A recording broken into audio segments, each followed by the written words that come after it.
Kaugnay niya, naghain ng Senate resolution si Senator Riza Ontiveros para maimbestigahan ang nangyari cyber attack sa ilang government agencies.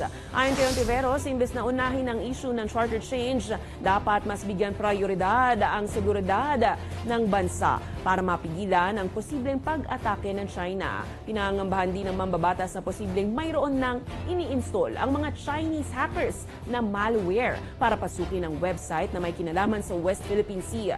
Matatandaan batay sa investigasyon ng DICT, China di umano ang nasa likod ng pag-atake sa mga website ng pamahalaan.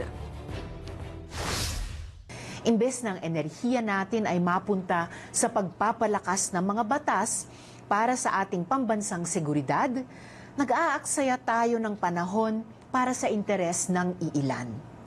Tama na ang tsa-tsa. China ang mas malaking problema. Let us stop wasting time on changing the Constitution.